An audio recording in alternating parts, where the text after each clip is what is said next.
பிஸ்மில்லாஹிர்ரஹ்மானிர்ரஹீம்.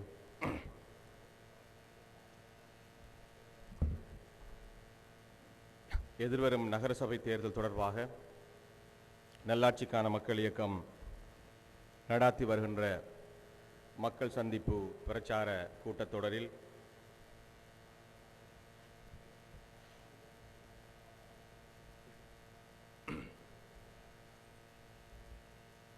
இன்று 5வது நிகழ்வாக நூரானியா 6வது நிகழ்வாக இந்த நூரானியா பகுதி மக்களை சந்திக்கின்ற இந்த நிகழ்வுக்கு தலைமை தாங்கிக் கொண்டிருக்கின்ற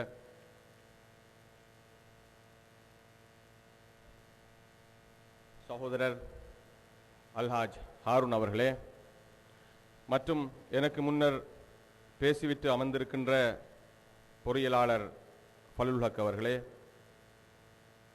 டாக்டர் ரிஃபாஸ் அவர்களே, சகோதரர் அசாம் அவர்களே, எனக்கு பின்னர் உரையாற்றுவதற்காக காத்திருக்கின்ற மதிப்புக்குரிய நண்பர் ஷேக் ஃபிர்தௌஸ் நலிமி அவர்களே, மற்றும் இங்கே சபையிலே வீற்றிருக்கின்ற நல்லாட்சிக்கான மக்கள் இயக்கத்தின் ஷூரா சபை உறுப்பினர் நசீர் நானா அவர்களே, காதர் நானா அவர்களே, மற்றும் ஷேக் சபீல் நலிமி அவர்களே, எங்களுக்கு தொடர்ச்சியான ஆதரவையும் ஆலோசனைகளையும் ஊக்குவிப்புகளையும் வழங்கி வருகின்ற காத்தாங்குடி நகரசபையின் முன்னாள் தவிசாளர் அல்ஹாஜ் காசிம் அவர்களே, மற்றும் மரியம் பள்ளிவாயல் தலைவர் அவர்களே, இங்கே இந்த நிகழ்வை மிகுந்த ஆர்வத்தோடு கேட்டுக்கொண்டிருக்கின்ற சகோதரர்களே, வீடுகளே இருந்து எமது கருத்துக்களை செவியேற்றுக் கொண்டிருக்கின்ற சகோதர சகோதரிகளே, இணையதளம் மூலமாக இந்த நிகழ்வுகளை பார்த்து கொண்டிருக்கின்ற அன்பர்களே, உங்கள் அனைவருக்கும் முதலில் எனது அன்பின் பணிவு. அஸ்ஸலாமு அலைக்கும் வரஹ்மத்துல்லாஹி வபரகாத்துஹு.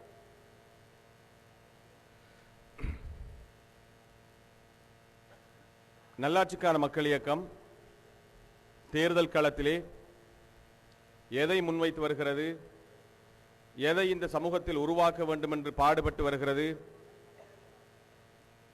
அது என்ன நல்ல ஒழுங்குகளை இந்த சமூகத்தில் உருவாக்க முற்படுகிறது என்பது பற்றி தெளிவாக மக்கள் மத்தியில் பேச வேண்டிய அரசியம் குறிப்பாக அரசியல் தேர்தல் காலங்களில் இருக்கிறது.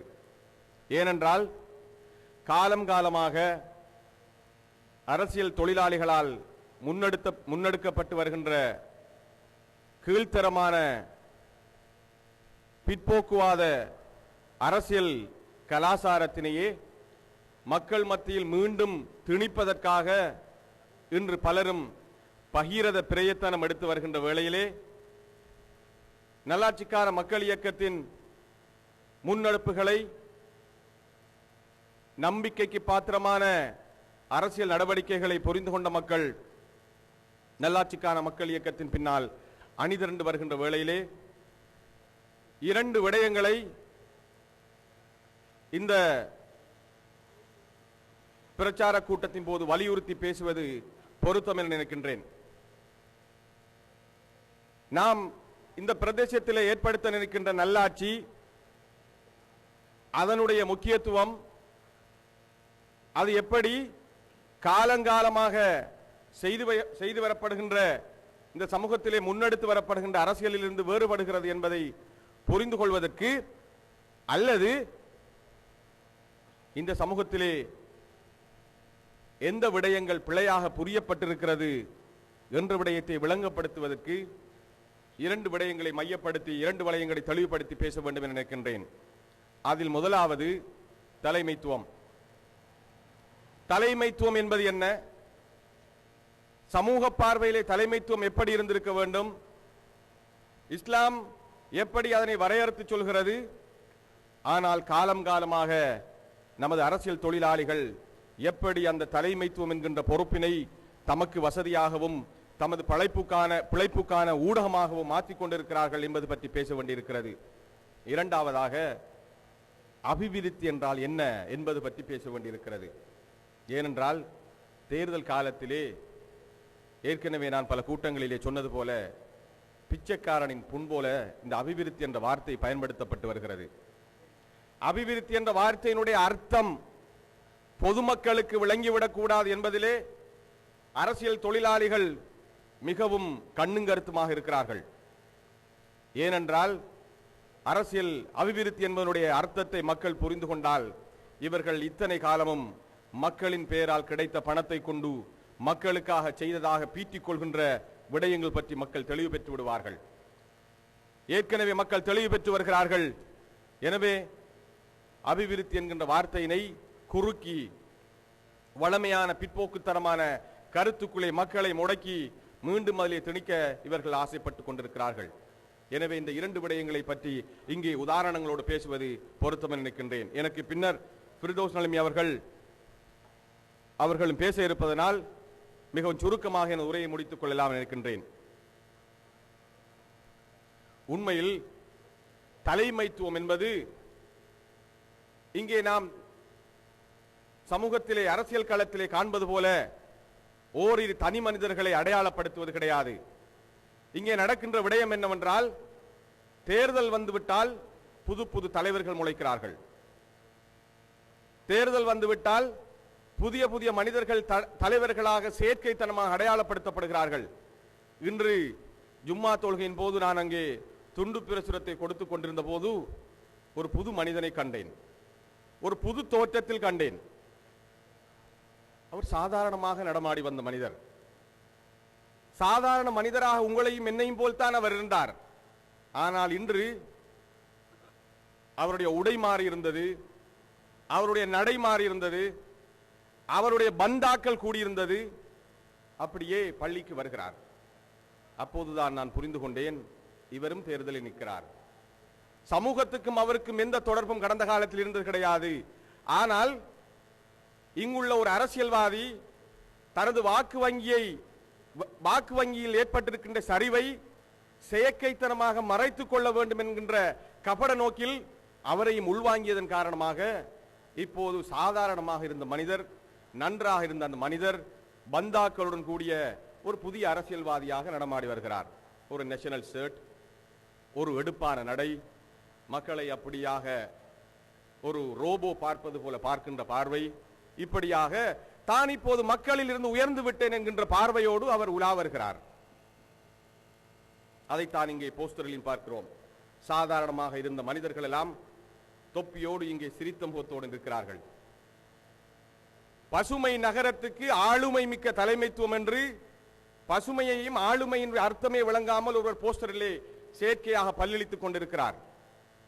இது இப்படித்தான் அரசியலிலே தனி மனிதர்களை தலைவர்களாக அடையாளப்படுத்துகின்ற பிற்போக்கான அரசியல் கலாச்சாரத்தை இத்தனை காலம் நாம் கண்டு வந்தோம். மண்ணின் மைந்தர் என்பார்கள், இன்னும் ஒருவர் என்பார்கள். அவர் வந்தால் ஏற்கனவே பலுலக சார் அவர்கள் பேசியது போல மாணவர்கள் அவர் பாடசாலைக்கு வருகிறார் என்றால் மணித்தியால கணக்கில் மாணவர்கள் கால் கடுக்க நிற்க வேண்டும். இதுதான் தலைமைத்துவம் என்று உருவாக்கி வைத்தார்கள். ஆனால் உண்மையில் தலைமைத்துவம் என்ன பண்புகளை கொண்டிருக்கிறது? தலைமைத்துவம் என்றால் என்ன? தலைமைத்துவம் என்பது உண்மையில் ஒரு தனி மனிதனை குறிக்கிறதா அல்லது ஒரு கூட்டு பொறுப்பை குறிக்கிறதா? இஸ்லாம் எதை சொல்லுகிறது? இத்தனை காலமும் நான் நினைக்கின்றேன், கடந்த தேர்தல்களின் போது எந்த ஒரு அரசியல்வாதியும் தலைமைத்துவம் என்பது என்னை குறிப்பதல்ல அல்லது என்னுடைய கட்சியில் இருக்கின்ற ஓரிருவரை குறிப்பதல்ல, இது ஒரு கூட்டு பொறுப்பு என்று யாரும் உங்களிடம் சொல்லியிருக்க மாட்டார்கள். ஏனென்றால் அப்படி சொல்லிவிட்டால் உடனடியாக அவருடைய மவுசு குறைந்து விடுகிறது. அவருக்கு தலைவர் என்று அந்த சமூகத்திலே இருக்கின்ற செயற்கைத்தனமான மரியாதை குறைந்து விடுகிறது. எனவே தலைவராக தன்னை அடையாளப்படுத்திக் கொள்கிறார். அத்தனை பந்தாக்களையும் கூட்டிக் கொள்கிறார். செயற்கைத்தனமான ஆடம்பரங்களை கூட்டிக்கொண்டு மக்களை ஒரு எஜமானாக பார்க்க தொடங்குகிறார். ஆனால் நல்லாட்சிக்கான மக்கள் இயக்கத்தினுடைய பார்வையிலே தலைமைத்துவம் என்பது முதலில் ஒரு கூட்டு பொறுப்பாகும். அது ஒரு கூட்டான நடவடிக்கையாகும். பல்வேறு தரப்பினர், பல்வேறு சமூகத்தின் பிரிவினர்கள் ஒன்றாக இருந்து சமூகத்தின் பிரச்சனைகளுக்கு தீர்வு கொடுக்கின்ற ஒரு கூட்டு பொறுப்பை தலைமைத்துவமாகும். உண்மையில் தலைமைத்துவத்தினுடைய கடமை என்ன? தலைமைத்துவம் எதை செய்ய வேண்டும்? தலைமைத்துவம் காலத்துக்கு காலம் தனக்கு தேவை வருகின்ற போது மக்களுக்கு ஏதாவது பொய்யை சொல்லிவிட்டு பொய் வாக்குறுதி அளித்துவிட்டு சென்று விடுகின்ற ஒன்றா, அல்லது மக்களுடைய பிரச்சனைகளை தானாகவே புரிந்து கொண்டு நீண்டகால தீர்வுகளை முன்வைக்கின்ற ஒன்றா என்பதை புரிந்து கொள்ள வேண்டும். இங்கேதான் இன்று நாங்கள் பெண்கள் மத்தியிலே உரையாடும் போது அவர்களுக்கு சொன்ன ஒரு உதாரணத்தை இந்த பொதுக்கூட்டத்திலும் சொல்லுவது பொருத்தம் என நினைக்கின்றோம். நாங்கள் எங்களுக்கு ஒரு நோய் வந்துவிட்டால், ஒரு தீராத நோய் இருக்கிறது என்று வைத்துக் கொள்வோம். எங்களுடைய நோயை தீர்த்து வைப்பார் என்ற நம்பிக்கையிலே ஒரு வைத்தியரிடம் செல்கிறோம். வைத்தியம் தொடங்குகிறது. முதல் கட்டத்திலே வைத்தியத்துக்கான தொகையையும் அவருக்கு அளித்துவிட்டு அவர் தந்த மருந்தை எடுத்துக்கொண்டு வீட்டுக்கு வருகிறோம். கொஞ்ச நாள் அதனை பாவித்து பார்க்கிறோம், நோய் குறையவில்லை. மீண்டும் நம்பிக்கையோடு அவரிடம் செல்கிறோம், அதற்கான கொடுப்பனவையும் கொடுக்கிறோம் தவறாமல். மீண்டும் ஏதோ மருந்தை தருகிறார். இப்படி 20 வருடமாக அல்லது ஒரு நீண்ட காலமாக நோயை தீர்ப்பதற்காக ஒரு வைத்தியரின் பின்னால் அலைகிறோம். வைத்தியர் கொளுத்து விடுகிறார். வைத்தியர் பொருளாதாரத்தில் உயர்ந்து விடுகிறார். ஏனென்றால் தொடர்ச்சியாக எங்களை போன்ற பல நோயாளிகள் அவருக்கு சம்பளம் கொடுத்துக் கொண்டே இருக்கிறார்கள். ஆனால் அவர் தருகின்ற மருந்து மாத்திரம் நம்ம நோயை தீர்ப்பதில்லை. இப்போது இவரை என்ன சொல்வோம்? இவர்தான் சிறந்த வைத்தியர் என்று சொல்வோமா, அல்லது இவன் ஒரு ஏமாற்று பேர்வழி என்று அவனை சொல்வோமா? இதுதான் தலைமைத்துவத்தை பற்றி நீங்கள் யோசிக்க வேண்டிய விடயமாகும். தலைமைத்துவம் என்பது சமூகத்தின் பிரச்சனைகளை தீர்த்து வைக்கின்ற கடமை, அந்த பொறுப்பினை அடிப்படையாக கொண்டது. ஆனால் கடந்த 20 வருடங்களிலே ஒவ்வொரு தேர்தல்களின் போதும் அவர்களுக்கு கூலியாக, அவர்களுக்கு தொழிலாக நமது வாக்குறுதிகளை அளித்திருக்கிறோம். அந்த வாக்குகளை அளித்திருக்கிறோம். அந்த வாக்குகளை பெற்றுக்கொண்டு அவர்கள் பல்வேறு அடைவுகளை சொந்த வாழ்க்கையிலே பெற்றிருக்கிறார்கள். சாதாரணமாக வீதியிலே நின்றவர்கள் கோடீஸ்வரர்களாக உயர்ந்திருக்கிறார்கள். ஆனால் மக்களின் பிரச்சனைகள், தீர்க்கப்பட்ட பிரச்சனைகள் எதை, எந்த பிரச்சனையை திட்டமிட்டு தீர்த்திருக்கிறார்கள்? இங்குதான் தலைமைத்துவம் என்கின்ற கூட்டு பொறுப்பினுடைய பாரதூரத்தினை நீங்கள் புரிந்து கொள்ள வேண்டும். இதைத்தான் நல்லாட்சிக்கான மக்கள் இயக்கம் வலியுறுத்தி வருகிறது. எனவேதான் எங்களுடைய சபைகளிலே நாங்கள் இங்கே முன்வைக்கின்ற கருத்துக்களாக இருந்தால் என்ன, தேர்தல் விஞ்ஞாபனமாக இருந்தால் என்ன, செயற்திட்டங்களாக இருந்தால் என்ன, அத்தனையையும் ஒரு கூட்டு பொறுப்பாக முன்வைக்கிறோம்.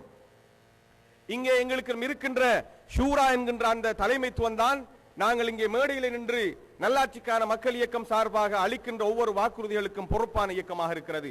அப்துல் ரஹ்மான் மரணித்து போகலாம், ஃபிர்தௌஸ் நலிமி மரணித்து போகலாம், ஆனால் இயக்கம் மரணிக்க கூடாது.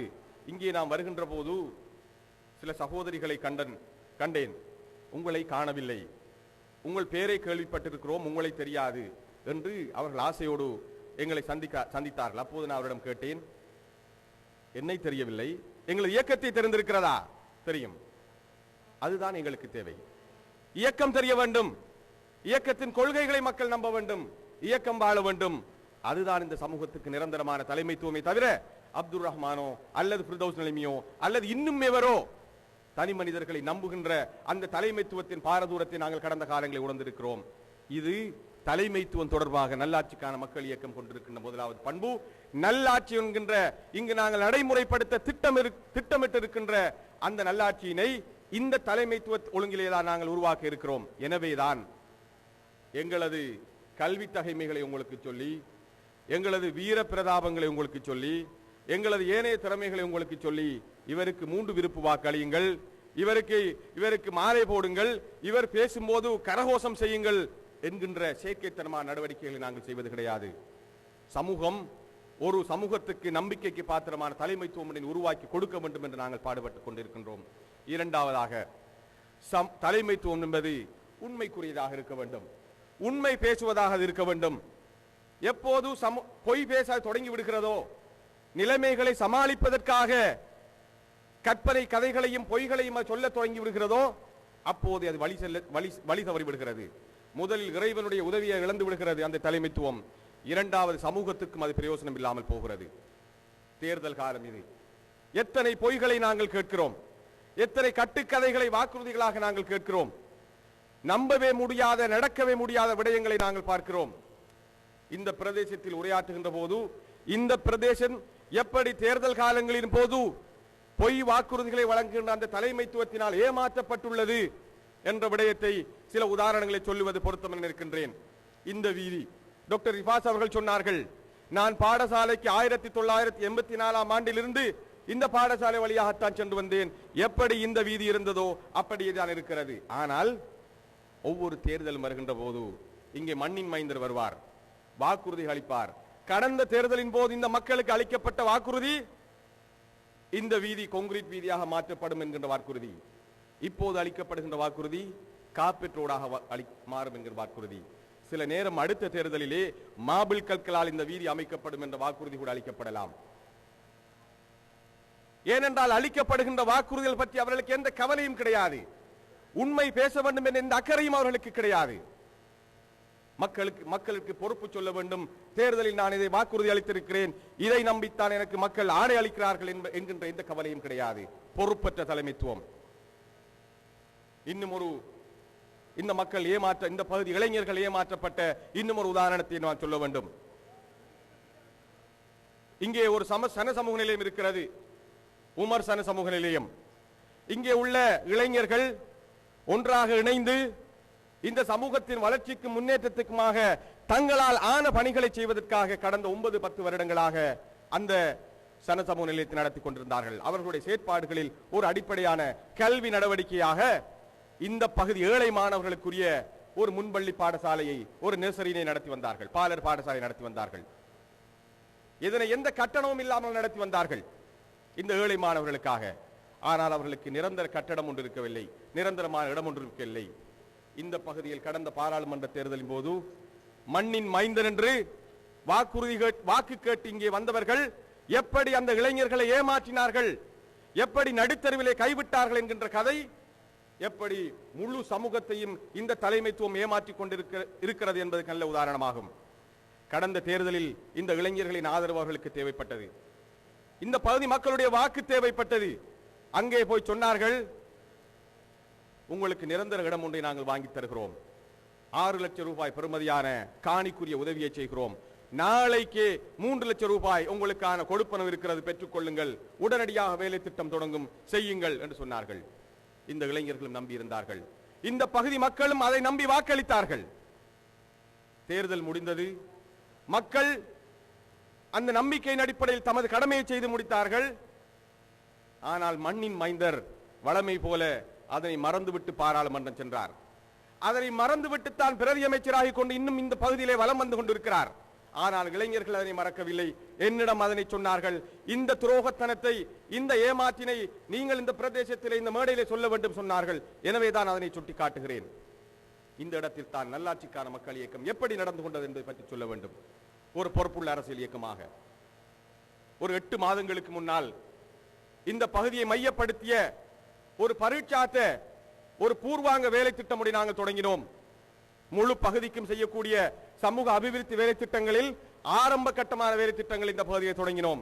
முதலில் நாங்கள் செய்த பணி, வீடு வீடாக சென்று ஒவ்வொரு குடும்பங்களுடைய நிலைமையினை நாங்கள் அவதானித்தோம், கணக்கெடுப்புகளை செய்தோம். இரண்டாவதாக உடனடி வேலை திட்டமாக இந்த பகுதி ஏழை நோயாளிகளுக்குரிய மிகவும் பிரயோசனமான ஒரு வேலை திட்டத்தை எங்கள் சொந்த பணத்தில் இருந்து தொடங்கி வைத்தோம். அல்ஹம்துலில்லாஹ், மிகவும் வெற்றிகரமாக இன்று வரை நடந்து கொண்டிருக்கிறது. நான் இருக்கின்றேன், முழு இலங்கையிலும் முழு நாட்டிலுமே அப்படியான ஒரு சமூக அபிவிருத்தி திட்டத்தை அரசியல் கட்சியும் செய்தது கிடையாது, ஏனைய நிறுவனங்களும் செய்தது கிடையாது. அதன் தொடரிலே கல்வி பணிகளை நாங்கள் முன்னெடுத்த போதுதான் எங்களுக்கு நிலைமை, இந்த இளைஞர்களுடைய நிலைமை கேள்விப்பட்டது. அவர்களுக்கு இருப்பதற்கான நிரந்தர இடமில்லை. கிட்டத்தட்ட 8-9 வருடமாக நடத்தி வந்த ஏழை மாணவர்களுக்காக இலவசமாக நடத்தி வந்த அந்த முன்பள்ளி பாடசாலையினை ஏற்கனவே கைவிட்டு விட்டார்கள். கைவிட்டு விட்டு எங்களால் ஒன்றும் செய்ய முடியாது இருந்த போதுதான் நாங்கள் இங்கே ஒரு கல்வி நிலையத்தை அமைத்துக் கொண்டிருந்தோம். கல்வி மையத்தினை உடனடியாக அந்த இளைஞர்களை அழைத்து நாங்கள் சொன்னோம், தயவு செய்து நீங்கள் கைவிட வேண்டாம். 8-9 வருடங்களாக இந்த வேலை திட்டத்தை செய்வதென்றால் மிகவும் அர்ப்பணத்தோடு நீங்கள் செய்திருப்பீர்கள். எனவே இதை நீங்கள் தொடர்ந்தும் செய்ய வேண்டும். இதற்கான சகல ஒத்துழைப்புகளை நாங்கள் உங்களுக்கு தருவோம். ஆனால் அந்த இளைஞர்களை அழைத்து நாங்கள் பேசிய போது சில்லறைத்தனமாக, நீங்கள் எங்களுக்கு வாக்களிக்கிறீர்களா, உங்களுடைய பிரச்சனையை நாங்கள் இது தீர்த்து வைக்கிறோம் என்று ஒருபோதும் கேட்கவில்லை. அந்த இளைஞர்கள் சாட்சியா இருக்கிறார்கள். உங்களது பிரச்சனை என்ன, நீங்கள் எந்த கட்சிக்காரர், யாருக்கு கடந்த தேர்தலிலே வாக்களித்தீர்கள், யாரோடு உங்களுக்கு மிகுந்த உறவு இருக்கிறது என்பது பற்றி நல்லாட்சிக்கான மக்கள் இயக்கம் ஒருபோதும் கவலைப்படவில்லை. அந்த மக்களுடைய பிரச்சனை எது, அதற்காக என்ன தீர்வினை நாங்கள் வழங்க முடியும் என்பது மாத்திரம் தான் யோசித்தோம். எனவே அந்த இளைஞர்களை அழைத்து எங்களது கல்வி மையத்தில் அதை நாங்கள் இப்போது நடத்தி கொண்டிருக்கிறோம். அவர்களுக்கு நாங்கள் வாக்குறுதி அளித்தோம்.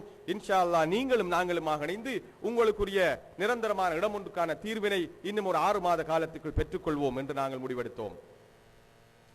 ஏன் இதை சொல்கின்றேன் என்றால், தலைமைத்துவம் உண்மை பேச வேண்டும். தலைமைத்துவம் உண்மைக்குண்மையாக நடந்து கொள்ள வேண்டும், நேர்மையாக இருக்க வேண்டும். தேர்தலுக்காக எதையாவது மக்களுக்கு சொல்லிவிட்டு போய் மக்களை ஏமாற்றுகின்ற கதையாக அமைந்துவிடக் கூடாது. ஒவ்வொரு பிரதேசத்துக்கும் நாங்கள் சென்று கூட்டங்களை நடத்துகின்ற போது மோசடியான நிர்வாகத்துக்கும் தவறான தலைமைத்துவத்துக்கும் நேர்மையற்ற அரசியல்வாதிகளினால் ஏற்பட்ட அபாயங்களுக்கும் அனர்த்தங்களுக்குமான பல உதாரணங்களை எந்த பிரதேசத்திலும் காண்கிறோம். அங்கே முதலாங்குறிச்சியிலே 2 தினங்களுக்கு முன்னால் கூட்டம் நடத்திய போது உடனடியாக நான் அங்கே சொன்னேன், மோசடிக்கான உதாரணமும் இந்த பகுதியிலே இருக்கிறது. அந்த ஊர் வீதியிலே ஒரு முனையிலே மோசடிக்கான உதாரணம், குவைத் சிட்டி ஊழல் மோசடிக்கான ஒரு முன் உதாரணம், ஒரு சாட்சி. இங்கே அடுத்த முனையிலே, ஊர் வீதியின் அடுத்த முனையிலே தேர்தல் வாக்குறுதியால் மக்கள் ஏமாற்றப்பட்டதுக்கான மற்றும் ஒரு சாட்சி இருக்கிறது என்று சொன்னேன். அதே போல இந்த பிரதேசத்துக்கு வந்தாலும் இங்கே ஏராளமான சாட்சிகள். இந்த வீதி சாட்சியாக இருக்கிறது, உமர் கம்யூனிட்டி சென்டர் சாட்சியாக இருக்கிறது, அதே போல அங்கே மொஹிதீன் பள்ளிவாயல் சாட்சியாக இருக்கிறது. எனவேதான் நல்லாட்சிக்கான மக்கள் இயக்கம் இந்த மண்ணுக்கு நல்லாட்சி என்கின்ற அந்த சிந்தனையின் கீழ் ஒரு நேர்மையான, உண்மையான, மக்களுக்கு உண்மையை மட்டுமே பேசுகின்ற ஒரு தலைமைத்துவத்தினை உருவாக்கி தர பாடுபடுகிறது. கடந்த 20-25 வருடங்களில் அது இருந்ததே கிடையாது. அத்தனையுமே தேர்தலுக்காக சொல்லப்படுகின்ற பொய்கள். போன தேர்தலிலே மிகவும் மோசமாக கீழ்த்தரமாக திட்டி தீர்த்த ஒரு தலைவனை இந்த தேர்தலிலே மேடையிலே உட்கார்ந்து இவர் தலைவர், இவர்தான் மாமனிதர் என்று போல்கின்ற கேவலங்களை நாங்கள் பார்த்தோம். நீங்கள் நன்றாக மீட்டி பார்க்க முடியும். கடந்த பொது தேர்தலின் போது இப்போது ஒரே அணியாக நிற்கின்றவர்கள் எப்படி இருந்தார்கள், எப்படி அடுத்தவர்களை விமர்சித்தார்கள். அப்போது அவர்கள் சொன்னது உண்மையானது என்றால் இப்போது சொல்வது நயவஞ்சகத்தனமானது, இப்போது அவர்கள் செல்வது சரி என்றால் அப்போது அவர்கள் சொன்னது நயவஞ்சகத்தனமானது. இதை எப்படி எடுத்துக்கொள்வது? எந்த பக்கம் திரும்பினாலும் இந்த நயவஞ்சகத்தனம், இந்த ஏமாற்று, இந்த மோசடி. எனவேதான் உண்மையான தலைமைத்துவத்தை மக்களுக்காக உருவாக்கி கொடுக்க வேண்டும் என்று நல்லாட்சிக்கான மக்கள் இயக்கம் பாடுபடுகிறது. மூன்றாவது அம்சம், தலைமைத்துவத்தின் மூன்றாவது அம்சம், அது அறிவுபூர்வமாக இருக்க வேண்டும். மக்களுடைய பிரச்சனைகளை புரிந்து கொள்ள வேண்டும் என்றால், மக்களுக்கான தீர்வுகளை வழங்க வேண்டும் என்றால் அறிவுபூர்வமானவராக அந்த தலைமைத்துவம் இருக்க வேண்டும், முட்டாள்தனமாக இருக்கக்கூடாது. ஏன் இதை சொல்லுகின்றேன் என்றால், இங்கே தலைமைத்துவங்களுடைய தீர்வுகள் எல்லாம் எப்படி இருக்கின்றன என்றால், தலையிடிக்கு தலையணையை மாற்றுவது போல. பிரச்சனையை புரிந்து கொள்வதே கிடையாது, பிரச்சனையுடைய ஆளாகலமே கிடையாது. எந்த அளவு தூரம் நமது அரசியல்வாதிகள் முட்டாள்தனத்திலும் மடத்தனத்திலும் இருக்கிறார்கள் என்றால், நல்லாட்சிக்கான மக்கள் இயக்கம் இந்த சமூகம் பற்றிய கணக்கெடுப்புகளை செய்கின்ற போது இங்கே எத்தனை விதவைகள் இருக்கிறார்கள், எத்தனை பிள்ளைகள் இருக்கிறார்கள், ஏன் எத்தனை வயது வந்த பெண் குமர்கள் திருமணமாக இருக்கிறார்கள் போன்ற தகவல்களை கூட நல்லாட்சிக்கான மக்கள் இயக்கம் திரட்ட முற்பட்ட போது முட்டாள்தனமான இந்த தலைமைத்துவம் அங்கே போய் சொல்கிறது, மெத்தைப்பள்ளி வீதியிலே கணக்குகளை யாரும் கொடுத்து விடாதீர்கள், உங்கள் தகவல்களை யாரும் கொடுத்து விடாதீர்கள், இவர்கள் கிறிஸ்தவர்களிடம் கொண்டு இதனை விட்டு விடுவார்கள். முட்டாள்தனமான கதை. கிறிஸ்தவர்கள் காத்தாங்குடி மக்களுடைய தகவல் வைத்துக் கொண்டு எதை கழிக்கப் போகிறார்கள், என்ன செய்ய போகிறார்கள்? நமது தலைவர், நாம் இந்த நாம் முஸ்லிம் நாட்டில் வாழவில்லை, ஏனைய மதத்தவருடைய ஆளுமையின் நிர்வாகத்தின் கீழ் வாழ்ந்து கொண்டிருக்கிறோம். நமது தகவல் அத்தனையும் அங்கே துல்லியமாக இருக்கிறது, ஒவ்வொரு திணைக்களத்திலும் ஒவ்வொரு இடத்திலும். நல்லாட்சிக்கான மக்கள் இயக்கம் தான் வீடு வீடாக சென்று இந்த தகவலை திரட்டி அங்கே கொடுக்க வேண்டிய இந்த அவசியம் கிடையாது. இந்த தலைமைத்துவம் என்ன செய்திருக்க வேண்டும்? இந்த மண்ணின் மைந்தர் என்ன செய்திருக்க வேண்டும்? குறைஞ்சபட்சம் கடந்த 20 ஆண்டுகளிலே ஒரு கணக்கெடுப்பையாவது இந்த மக்களுடைய பிரச்சனை புரிந்து கொள்ளக்கூடிய ஒரு கணக்கெடுப்பையாவது மண்ணின் மைந்தர் செய்திருக்கிறாரா? அல்லது ஏதாவது அரசியல்வாதிகள் செய்திருக்கிறார்களா? முஸ்லிம் காங்கிரஸ் இருந்திருக்கிறது, இன்னும் பல பேர் இருந்திருக்கிறார்கள். யாராவது மக்களுடைய பிரச்சனைகளை புரிந்து கொள்வதற்காக இந்த கணக்கெடுப்பை செய்திருக்கிறார்களா? வைத்திய துறையிலே செல்வார்கள், எப்போது நோய் அடையாளம் காணப்பட்டு விடுகிறதோ அப்போது அரைவாசி தீர்க்கப்பட்டு விட்டது. Diagnosis is the half cure சொல்வார்கள். எப்போது சரியாக நோய் அடையாளப்படுத்தப்படுகிறதோ அப்போது அது அரைவாசி தீர்க்கப்பட்டு வருகிறது. அதே போல தான் சமூகத்தினுடைய நோயும். இந்த சமூகத்தினுடைய பிரச்சனைகளின் ஆழாகலம் தலைமைத்துவத்துக்கு தெரிய வேண்டும், அறிவுபூர்வமாக முடிவுகளை எடுக்க வேண்டும். எனவேதான் நல்லாட்சிக்கான மக்கள் இயக்கம் உங்களுக்கு நல்லாட்சி என்கின்ற அந்த சிந்தனையின் கீழ் ஒரு அறிவுபூர்வமான தலைமைத்துவத்தை உருவாக்கி தருவதற்காக பாடுபட்டுக் கொண்டிருக்கிறது. இதனை நீங்கள் வேண்டாம் என மறுக்க மாட்டீர்கள் என நாங்கள் நம்புகின்றோம். அறிவுபூர்வமான தலைமைத்துவத்தை. நான்காவதாக, நாங்கள் முஸ்லீம்கள் என்ற வகையில் இறுதியில் அத்தனை விடயங்களுக்கும் அத்தனை காரியங்களுக்கும் இறைவனிடமே நாங்கள் கையேந்துகிறோம் என்ற வகையில் எங்களுக்குரிய இறுதி உதவி, அத்தனை உதவியும் இறைவனின் பக்கமே கிடைக்க வேண்டும் என்ற வகையில் நாங்கள் இறையச்சமாக இருக்க வேண்டும், தலைமைத்துவம் இறையச்சம் உடையதாக இருக்க வேண்டும், இறைவனுக்கு நெருக்கமாக இருக்க வேண்டும், இறைவனை பயப்படுகின்றதாக இருக்க வேண்டும். இந்த சமூகத்தின் சார்பாக இறைவனுடன் கையேந்தி நம்பிக்கையுடனும் பொறுப்புடனும் பிரார்த்தனை செய்து பிரச்சனைகளை தீர்த்து வைக்கின்ற தலைமைத்துவமாக இருக்க வேண்டும். ஆனால் தலைமைத்துவத்தில் சீரழிவுகளை நாங்கள் கண்டோம். அங்கே கொழும்பிலே ஒரு திரைப்பட விழா நடக்கும், திரைப்பட வெளியீட்டு விழா. அதற்கும் அந்த தலைமைத்துவம் அங்கே இருக்கும். பாராளுமன்றத்திலே கெசினோ கிளப்புகளுக்கான சட்ட மூலம் வரும், அதற்கும் அந்த தலைமைத்துவம் கையுசத்தும். மட்டக்களப்புக்கு ஸ்ரீ ரவிசங்கர் வருவார், அதற்கும் அந்த தலைமைத்துவம் கும்பிடு போட்டுவிட்டு இங்கே வந்து உலமாக்கள் அதனை கண்டிக்கின்ற போது இல்லை நான் வரவேற்றேன் என்று முட்டாள்தனமாக பேசும். இதைத்தான் நாங்கள் கண்டோம். இதையெல்லாம் இந்த மார்க்க துரோகங்களை எல்லாம் செய்துவிட்டு இங்கே பொதுக்கூட்டங்களிலே இஸ்லாமிய நகராக மாற்றுவதற்காக நான் அங்கு பிஸ்மில்லா ரவுண்ட் அபவுட் கட்டுகிறேன் என்று மடத்தனமாக சொல்லும். இறையச்சம் என்பது போலித்தனங்களில் தங்கியிருப்பதில்லை, அது உள்ளத்தில் தங்கியிருக்கிறது. எந்த சந்தர்ப்பத்திலும் அது வெளிப்பட வேண்டும். ஈமானை, தனது இறை நம்பிக்கையை எந்த கட்டத்திலும் விட்டுக் கொடுக்காத தலைமைத்துவமாக இருக்க வேண்டும். கடந்த காலத்தில் அது இருக்கவில்லை. எனவேதான் இந்த மண்ணுக்கு இறை நம்பிக்கையும் இறை அச்சமும் கொண்ட ஒரு தலைமைத்துவத்தை வழங்குவதற்காக நல்லாட்சிக்கான மக்கள் இயக்கம் பாடுபட்டுக் கொண்டிருக்கிறது. ஐந்தாவதாக, எந்த ஒரு சவால்களுக்கும் சரணாகதி அடையாத தலைமைத்துவம் வேண்டும். கடந்த காலங்களிலே நாங்கள் கண்டோம், சின்ன சின்ன காரியங்களுக்கெல்லாம், சின்ன சின்ன பதவிகளுக்கெல்லாம் கட்சி மாறுகின்ற, காலம் காலமாக தன்னை ஆதரித்து வந்த மக்களை காலை வாரி விடுகின்ற அந்த நிலைமைகளை பார்த்தோம். எந்த ஒரு சந்தர்ப்பத்திலும் சரணாகதி அடையாது இந்த சமூகத்தின் பிரச்சனைகளாக சொல்லுகின்ற தலைமைத்துவம் வேண்டும். இந்த பகுதியிலே நாங்கள் கணக்கெடுப்புகளை மேற்கொண்ட போது தெரிந்து கொண்ட இன்னும் ஒரு உண்மை, இந்த பகுதியிலேதான் காத்தான்குடியின் சூழ உள்ள பல அயல் கிராமங்கள் பயங்கரவாதத்தால் பாதிக்கப்பட்டு அகதிகளாக வந்த மக்கள் இங்கே குடியேறியிருந்தார்கள். அந்த மக்களுடைய மீள் குடியேற்றத்துக்கான எந்த ஒரு ஆக்கப்பூர்வமான முயற்சிகளும் நடக்கவில்லை. ஒரு 4-5 வாரங்களுக்கு முன்னால் கச்சேரியில் ஒரு கூட்டம் நடக்கிறது. அங்கே மீள் குடியேற்ற அமைச்சர் வருகிறார், ஆனால் முஸ்லீம்கள் யாரும் அழைக்கப்படவில்லை. இது பற்றி கேள்வி எழுப்பிய போது அந்த தலைமைத்துவம் சொல்கிறது, மண்ணின் மைந்தன் சொல்கிறார், நான் என்னுடைய அலுவலகத்திலே அழைத்து அத்தனையும் பேசிக் கொள்வேன் என்று. அங்கே கச்சேரியிலே அனைத்து அதிகாரிகளின் முன்னால் பேசி தீர்க்கப்பட வேண்டிய பிரச்சனை, தமிழ் சகோதரருடைய பிரச்சனை அங்கே பேசி தீர்க்கப்படுகிறது.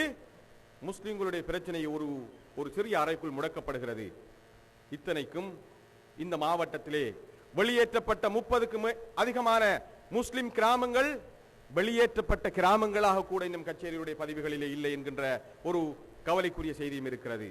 இது ஏன் நடந்தது என்றால், இந்த தலைமைத்துவம் சரணாகதி அடைந்தது, வாக்குகளுக்காக சரணாகதி அடைந்தது, அல்லது அதிகாரங்களுக்கும் அல்லது ஏனைய அச்சுறுத்தல்களுக்கு முன்னால் இந்த தலைமைத்துவம் அதிகாரம் அடைந்தது. எனவேதான் இந்த மக்களுடைய உரிமைகளை விட்டுக் கொடுத்தது. அதனுடைய விளைவை நாங்கள் இப்போது சந்தித்துக் கொண்டிருக்கிறோம். ஆறாவதாக, தலைமைத்துவம் என்பது தியாகம் செய்யக்கூடியதாக இருக்க வேண்டும், விட்டுக் கொடுப்பு செய்யக்கூடியதாக இருக்க வேண்டும், இழப்பதற்கு தயாராக இருக்க வேண்டும். ஆனால் நாம் கடந்த காலத்திலே கண்டு வந்த தலைமைத்துவம் எப்படி இருந்திருக்கிறது? இந்த கட்சியில் இருப்பதை விட அந்த கட்சியில் ஒரு 1000 ரூபாய் அதிகமாக கிடைக்கிறது என்றால் கட்சி தாவுவதற்கு தயாராக இருந்தது. 89ஆம் ஆண்டுகளில் நடந்த வரலாறு உங்களில் என்னை விட வயது முதிர்ந்த அதிகாரிகள் இருக்கிறீர்கள், உங்களுக்கு தெரிந்திருக்கும். பள்ளியிலே செய்யப்பட்ட சத்தியம் மீறப்பட்டதற்கான ஒரே ஒரு காரணம், பாராளுமன்ற பதவியை தான் சத்தியம் செய்தபடி இந்த பிரதேச மட்டக்களப்பு மாவட்டத்தின் பிரதேச ஒற்றுமையை பாதுகாப்பதற்காக விட்டுக் கொடுத்தால் தனக்கு கிடைக்க வேண்டிய பென்ஷன் பணம் இல்லாமல் போய்விடும் என்ற ஒரே அற்பத்தனமான காரணத்துக்காக சத்தியம் மீறப்பட்டது. இழப்புகளுக்கு அந்த தலைமைத்துவம் தயாராக இருக்கவில்லை. ஆனால் தலைமைத்துவம் என்பது எப்போதுமே சமூகத்துக்காக தியாகம் செய்யக்கூடியதாக, இழப்புகளை சம்பாதிக்கக்கூடியதாக, இழப்புகளுக்கு தயாரானதாக இருக்க வேண்டும். இப்படியான ஒரு தலைமைத்துவத்தை தான் நல்லாட்சிக்கான மக்கள் இயக்கம் இந்த சமூகத்திலே உருவாக்கி தர வேண்டும் என ஆசைப்படுகிறது.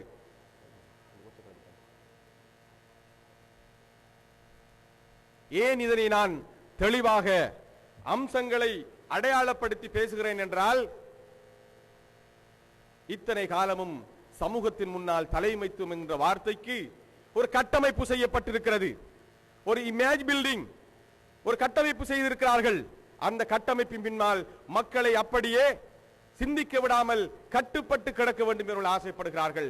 எனவேதான் 10 வருடம் 20 வருடம் 30 வருடங்களுக்கு முன்னால் இருந்த கீழ்த்தரமான அரசியல் கலாச்சாரங்களை தான் இப்போதும் அவர்களுடைய வழிமுறைகளாக கை கொண்டிருக்கிறார்கள். இதிலிருந்து விடுபட வேண்டும் என நல்லாட்சிக்கான மக்கள் இயக்கம் மக்களுக்கு அறைகூவல் விடுத்தது. அல்ஹம்துலில்லாஹ், கடந்த 4.5 வருடங்களிலே கணிசமாக அந்த பாதையிலே நாங்கள் வெற்றி கண்டிருக்கிறோம். அதன் விளைவுதான் இப்போது இந்த தேர்தலிலே நல்லாட்சிக்கான மக்கள் இயக்கத்தின் பின்னால் நம்பிக்கையோடு ஆயிரக்கணக்கான மக்கள் அணி திரண்டு கொண்டிருக்கிறார்கள்.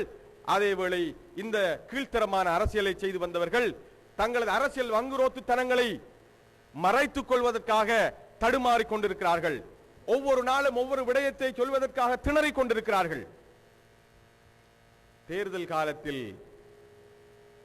காலத்தில் மட்டும் ஏனைய காலங்களில் தேவைப்படாத பீங்கானும் கோய்ப்பையும் ஏன் தேர்தல் காலத்தில் இந்த மக்களுக்கு அவ்வளவு அவசியமாக தேவைப்பட்டது? யாரை ஏமாற்றுகிறார்கள்? இன்று நாங்கள் பெண்களை சந்தித்த போது அந்த பெண்களோடு நாங்கள் உரையாடுகின்ற விடயம் இதுதான். பெண்கள் சிந்திக்கவே மாட்டார்கள். தாங்கள் காலமெல்லாம் செய்து வருகின்ற அதே சுத்துமாத்துகளையும் அதே ஏமாற்று வித்தைகளையும் பாவித்து நமது அரசியலை நடத்திவிட முடியும், தேர்தலிலே வாக்கெடுத்து விட முடியும் என்று இவர்கள் நம்பிக்கொண்டிருக்கிறார்கள். இதனை பெண்கள் புரிந்து கொள்ள வேண்டும். நீங்கள் சிந்திக்க வேண்டும். உங்களது வாக்குகளை வைத்துக் கொண்டுதான் இந்த மோசடிகளை இவர்கள் செய்திருக்கிறார்கள் என்பதை நீங்கள் புரிந்து கொள்ள வேண்டும் என்று நாங்கள் அவர்களுக்கு உணர்த்தி வருகிறோம். எனவேதான் அல்ஹம்துலில்லாஹ் இந்த பயணத்திலே நல்லாட்சிக்கான மக்கள் இயக்கம் கணிசமாக வெற்றி கண்டிருக்கிறது. இன்னும் நாங்கள் இதனை வலுப்படுத்த வேண்டும். இன்னும் நாங்கள் இதனை வளர்த்தெடுக்க வேண்டும். இது ஒரு மக்கள் சக்தியாக மாற வேண்டும். இது மக்கள் சக்தியாக மாற வேண்டும் என்பதற்காகத்தான் இங்கே நாங்களும் மக்கள்களில் ஒருவராக இருந்து இந்த போராட்டத்தை நடத்தி வருகிறோமே தவிர, இந்த வழிமுறைகளை செய்து வருகின்றோமோ தவிர, நாங்கள் எங்களை தலைவர்களாக ஒருபோதும் அடையாளப்படுத்திக் கொள்வது கிடையாது. அடுத்ததாக அபிவிருத்தி. அபிவிருத்தி என்பது ஏற்கனவே பேசிய சகோதரர்கள் சொன்னது போல கொங்கிரீட் கற்களையும் சிமெண்ட் கலவைகளையும் வீதிகளிலே கொட்டுவதும் அல்லது வருகின்ற காசுக்கு ஏதாவது செய்துவிட்டு போவோம் என்று பேர்பலைகளை போடுவதற்காக மட்டும் ஏதாவது செய்துவிட்டு போகின்ற விடயம் அபிவிருத்தி கிடையாது. இந்த மக்களின் பிரச்சனைகள் ஒவ்வொரு பிரிவாக பகுதி பகுதியாக அடையாளப்படுத்தப்பட வேண்டும். பிரச்சனைகள் முன்னுரிமைப்படுத்தப்பட வேண்டும். பிரச்சனைகளை நிரந்தரமாக தீர்ப்பதற்கான திட்டமிடல்கள் செய்யப்பட வேண்டும். திட்டமிட்ட அபிவிருத்தி என்று நல்லாட்சிக்கான மக்கள் இயக்கம் பேசுகின்ற போது அடுத்த தரப்பு சகோதரர்களும் சொல்லுகிறார்கள், நாங்களும் திட்டமிட்டோம். ஒருவர் கூட்டத்திலே அங்கே பேசுகிறார், முன்னாள் தவிசாளர் சகோதரர் முபீன் அவர்கள் பேசுகிறார்கள், கட்டுக்கட்டாக திட்டம் இருந்தது. மன்னிக்க வேண்டும், திட்டம் எந்த பிரயோசனத்தை மக்களுக்கு கொடுத்தது என்பதால் நல்லாட்சிக்கான மக்கள் இயக்கத்துடைய கேள்வி. கட்டுக்கட்டாக திட்டம் இருந்தது, எதுவும் நடைமுறை இல்லை என்று சொன்னால் நடைமுறைக்கு சாத்தியமில்லாத திட்டங்களை எழுதியிருக்கிறீர்கள் என்ற அர்த்தம். அல்லது அந்த திட்டங்களை அமுல்படுத்துவதற்குரிய ஆளுமை உங்களிடம் இருக்கவில்லை என்ற அர்த்தம். உங்களுடைய எந்த திட்டங்கள் எந்த மக்களுடைய எந்த பிரச்சனையை தீர்த்து வைத்தது? இங்குள்ள சகோதரர்களுக்கு தெரியும், கடந்த 4.5 வருடங்களுக்கு முன்னால் நகரசபை தேர்தல் நடந்த போது இந்த பிரதேசம் சந்தித்த முகம் கொடுத்த இந்த நகரசபை தீர்த்து வைக்கும் என்று நாங்கள் கருதிய பிரச்சனைகளை ஒன்றையாவது இவர்கள் நிரந்தரமாக தீர்த்து விட்டோம் என்று ஏன் இன்னும் அவர்களால் சொல்ல முடியவில்லை? அந்த கூட்டத்திலே பேசுகின்ற போது சகோதரர் முபீன் அவர்கள் ஒரு புத்தகத்தை தூக்கி காட்டி, நகரசபையினுடைய முதலாவது ஆண்டு மலர் இருக்கின்ற தூக்கி காட்டி, இங்கே இந்த திட்டம் இருக்கிறது என்று சில போட்டோக்களை காட்டினார். நானும் அடுத்த நாள் அந்த புத்தகத்தை புரட்டி பார்த்து அந்த போட்டோக்களை பார்த்தேன். ஆற்றங்கரையில் அந்த திட்டம் நடைபெற்ற போது எடுக்கப்பட்ட சில புகைப்படங்கள் அவை. ஆனால் ஆற்றங்கரையில் அந்த திட்டத்துக்கான அடையாளத்தை இப்போது காண முடியவில்லை. கேள்வி கேட்ட போது அது மண்ணிலே புதைந்து விட்டது. திட்டம் மண்ணிலே புதைந்து விட்டது. ஆக காத்தாங்குடி நகரசபைக்கு யுஎஸ்ஐ நிறுவனமோ அல்லது ஏதாவது ஒரு நிறுவனம் சிறந்த நகரசபை என்று ஒரு பரிசு கொடுத்திருந்தாலும் அதையும் கூட இவர்கள் மோசடியாக பெற்றிருக்கிறார்கள் என்றுதான் நாங்கள் யோசிக்க வேண்டியிருக்கிறது. ஏனென்றால் அந்த நிறுவனத்தை ஏமாற்றி இருக்கிறார்கள். எங்களிடம் திட்டம் இருக்கிறது என்று காட்டியிருப்பார்கள், எங்களிடம் பல வேலைகள் இருக்குன்னு சொல்லி இருப்பார்கள். அந்த ஆவணங்களை மையப்படுத்தியதாக சில நேரம் அந்த விருதுகளை அவர்கள் கொடுத்திருக்க கூடும். அதிலும் மோசடி நடந்திருக்கிறது. நல்லாட்சிக்கான மக்கள் இயக்கம் திட்டமிட்ட அபிவிருத்தி என்றால் மக்களுடைய பிரச்சனையை தீர்த்து வைக்கின்ற அபிவிருத்தி. மக்களுக்கு கிடைக்கின்ற பணம் எந்த வழிமுறை மூலம் சிறப்பாக மக்களுடைய பிரச்சனையை தீர்த்து வைக்குமோ அதற்கான அபிவிருத்தி என்று நாங்கள் சொல்லுகின்றோம். இங்கே பிரதி அமைச்சர் ஹிஸ்புல்லாவுடைய தரப்பிலும் திட்டமிட்ட அபிவிருத்தி என்று சொல்கிறார்கள். எதற்கு திட்டம் போட்டார்கள் என்று தெரியவில்லை. கொமிஷன்களுக்கான திட்டம் போடப்பட்டதை நாங்கள் திட்டமிட்ட அபிவிருத்தி என்று சொல்லவில்லை. சில நேரம் அவர்கள் சொல்லக்கூடும், நாங்களும் திட்டமிட்டு தான் செய்தோம், ஆனால் எங்களுடைய திட்டம் வேறு. கிடைத்த மில்லியன் கணக்கான ரூபாய்களை திட்டமிட்டு தான் நாங்களும் அபிவிருத்தி செய்தோம். எனவேதான் நாங்களும் லட்சக்கணக்கில் உழைத்துக் கொண்டோம். எனவே தயவு செய்து எங்களை திட்டமிடாதவர்கள் சொல்ல வேண்டாம் என்று நீ சொல்லுகிறீர்கள். நாங்கள் சொல்லுகின்ற திட்டம் அது கிடையாது. மக்களுடைய பிரச்சனைகளை தீர்த்து வைக்கின்ற திட்டம். இங்கே அவசர அவசரமாக வீதிகளை போடுவதாக பிரதி அமைச்சர் ஹிஸ்புல்லா அவர்கள் சொல்லித் தருகிறார்கள். அவரிடம் நான் பகிரங்கமாக கேட்க நிற்கின்ற கேள்வி, உண்மையில் அபிவிருத்தி, திட்டமிட்ட அபிவிருத்தி என்று நல்லாட்சிக்கான மக்கள் இயக்கம் சொல்கின்ற போது உண்மையில் எங்களுடைய வார்த்தை உங்களுக்கு விளங்கவில்லையா? இல்லை விளங்காது போல் நீங்கள் நடிக்கிறீர்களா? நீங்கள் நடிக்கிறீர்கள் என்று நான் நினைக்கின்றேன். ஏனென்றால் கொழும்பிலே நீங்கள் உங்களுக்கு ஒரு வீட்டை கட்டுகின்ற போது என்ன செய்கிறீர்கள்? சிறப்பான ஒரு படவரைஞரை தேடுகிறீர்கள், ஆர்கிடெக்ட் படவரைஞரை தேடுகிறீர்கள். நிலத்தை கவனமாக நில அளவை செய்கிறீர்கள். அந்த பகுதியிலே மழை காலத்திலே வெள்ளம் நிற்குமா, நின்றால் நிலத்தை உயர்த்த வேண்டுமா என்று யோசிக்கிறீர்கள். நல்ல ஒரு இன்ஜினியரை, பொறியியலாளரை கொண்டு வடிவமைக்கிறீர்கள். இறுதியாக நீங்கள் செலவழிக்கின்ற பணம் வீணாகாத வகையில் அந்த கட்டுமானத்தை கட்டி முடிக்கக்கூடிய ஒப்பந்தக்காரரிடம் கொடுக்கிறீர்கள். கொடுத்தது மாத்திரமல்ல, நேரடியாக நீங்கள் கண்காணிக்கிறீர்கள். ஏனென்றால் உங்களுடைய ஒவ்வொரு 1000 ரூபாய் பணமும் வீணாகிவிடக் கூடாது என்று நீங்கள் கவனமாக இருக்கிறீர்கள். இப்படித்தான் நீங்கள் உங்களுடைய வீடுகளை கொழும்பிலே கட்டுகிறீர்கள். ஆனால் காத்தாங்குடியிலே கோடிக்கணக்கில் செலவழித்து வீதி போடுவதாக சொல்லுகின்ற நீங்கள் திட்டமிடலுக்கு அடிப்படையாக அவசியப்படுகின்ற நில அளவை செய்ததை இன்னும் கண்ணால் காண முடியவில்லை. இங்குள்ள சகோதரர்கள், நீங்கள் உங்களுடைய மனச்சாட்சியை தொற்று சொல்ல வேண்டும். வீதி போடுவதை நீங்கள் கண்ணால் கண்டிருக்கிறீர்கள். கொந்தராத்துக்காரர்களை வீதியிலே கண்டிருக்கிறீர்கள். நில அளவை செய்கின்ற எத்தனை பேரை நீங்கள் வீதிகளை கண்டிருக்கிறீர்கள்? நில அளவை என்பதுதான் திட்டமிடலுக்கான மிக அடிப்படை. நில அளவை செய்யாமல் இந்த பிரதேசத்துடைய நில அமைப்பினை, ஏற்ற இறக்கத்தினை மதிப்பீடு செய்யாமல் முட்டாள்தனமாக போடப்பட்ட இந்த கொங்கிரீட் கலவைகள் தான் நமது அவலங்களுக்கெல்லாம் மூல காரணம், நமது வெள்ள பிரச்சனைக்கு மூல காரணம் என்று நல்லாட்சிக்கான மக்கள் இயக்கம் அடித்துச் சொல்வதற்கான காரணம் இதுதான். திட்டமிட்ட அபிவிருத்தியினுடைய முதலாவது அடிப்படை எந்த இடத்தில் அந்த அபிவிருத்தி திட்டம் செய்யப்படுகிறதோ, எதற்காக செய்யப்படுகிறதோ அதற்கான அடிப்படை தகவல்களை பெற்றுக் கொள்ள வேண்டும். அந்த தகவல்களில் மிகவும் பிரதானமானதுதான் இந்த நில அளவை விடயம். இந்த பகுதியிலே வந்து 2 நாட்களுக்கு முன்னால் புதுக்காத்தாங்குடி பகுதியிலே பேசுகின்ற போது அவர் பேசுகிறார், அடுத்த முறை ஒரு சொட்டு தண்ணியும் இந்த பகுதியில் இல்லாத அளவு நான் குழாய் பதித்து விடுவேன் என்கிறார். குழாய் பதிக்கின்ற புத்தி உனக்கு எங்கே போனது? குழாய் பதிக்கின்ற புத்தி 25 வருடம் அவங்களுக்கு எங்கே போனது? இரண்டாவதாக, நில அளவை செய்யாமல் எங்கே எப்படி குழாய் பதிக்க போகிறீர்கள்? எனவே இந்த பிரதேசத்தின் அபிவிருத்தி பற்றி இந்த ரோடை காப்பெட் ரோடாக போட போகிறேன் என்பது பற்றி வாக்குறுதி அளிக்கின்ற அரசியல்வாதிகளிடம் நீங்கள் கேட்க வேண்டியதெல்லாம், எப்போது இதனை அளக்கப் போகின்றீர்கள்? எப்போது காத்தாங்குடி பிரதேசத்தை முற்றுமுழுதாக அளவை செய்ய போகிறீர்கள்? எப்படி இந்த பகுதியுடைய நில ஏற்ற இறக்கத்தை கண்டுபிடிக்க போகிறீர்கள்? கண்டுபிடிக்காமத்தால் மீண்டும் ஒருமுறை முட்டாள்தனமாக இந்த வீதியை போட போகிறீர்களா? அல்லது உங்களது வீட்டை கட்டியது போல் நீங்கள் தைரியமாக கேட்கலாம் அரசியல்வாதிகளிடம். எந்த ஒரு அரசியல்வாதியும் தன சொந்த வீட்டை கட்டுகின்ற போது தவறு விட்டது கிடையாது. சிறப்பாகத்தான் கட்டியிருக்கிறார்கள், சிறப்பாகத்தான் தமது சொந்த பணத்தை செலவழித்திருக்கிறார்கள். ஆனால் பொது பணம் என்று வருகின்ற போதுதான் பொதுமக்களுடைய சொத்தைத்தான் அவர்கள் இப்படி மோசடியாக பயன்படுத்தியிருக்கிறார்கள். மோசடியான கொந்தராத்துக்காரர்கள் கொடுக்கின்ற கமிஷன்களுக்காக அவர்கள் மௌனமாக இருந்திருக்கிறார்கள். எனவேதான் அபிவிருத்தி பற்றி விலாவாரியாக இந்த அரசியல்வாதிகளுக்கு பாடம் புகட்ட வேண்டியிருக்கிறது. கடந்த வாரங்களிலே நாங்கள் அவர்கள் அழைத்தோம். ஊழல் மோசடி பற்றி பேசுவதாக இருந்தால் நேரிலே வாருங்கள், அதற்கான சில நிபந்தனைகளை சொன்னோம் என்று அழைத்தோம். தலையை உள்ளே இழுத்துக் கொண்டார்கள். பரவாயில்லை, பிழைத்து போகட்டும். ஆனால் ஒரு விடயத்தை சொல்கிறோம், அபிவிருத்தி என்றால் என்ன என்பது பற்றியாவது பேசுவோம். ஒரு பகிரங்க மேடைக்கு வாருங்கள். அபிவிருத்தி என்றால் இந்த பகுதிக்கு, இந்த மக்களுக்கு தேவைப்படுகின்ற அபிவிருத்தி என்றால் என்பதுடைய அர்த்தம் என்ன என்பது பற்றி உங்களுக்கு பாடம் சொல்ல வேண்டியிருக்கிறது. ஒரு பகிரங்க மேடைக்கு வாருங்கள் என்று பகிரங்க அழைப்பை விடுக்க விரும்புகிறோம். ஏனென்றால் அபிவிருத்தி என்கின்ற வார்த்தையினுடைய அர்த்தமே இவர்களுக்கு தெரியவில்லை, அல்லது தெரியாதது போல் நடித்துக் கொண்டிருக்கிறார்கள். எனவேதான் இந்த தேர்தல் களத்தின் போது இந்த இரண்டு வார்த்தைகள் தொடர்பாகவும் நாங்கள் உங்களுக்கு இந்த தேர்தலின் போது நாங்கள் உங்களுக்கு இந்த இரண்டு விடயங்களையும் விலாவாரியாக சொல்ல வேண்டிய அவசியம் இருக்கிறது. இறுதியாக ஒரே ஒரு கோரிக்கையை விடுத்து நான் இந்த உரையை முடித்துக் கொள்ளலாம் நினைக்கின்றேன். கடந்த ஒவ்வொரு தேர்தலின் போது அரசியல்வாதிகளால் உங்களுடைய கதைகளை நம்பி இந்த மக்கள் உங்களுக்கு வாக்களித்திருக்கிறார்கள்.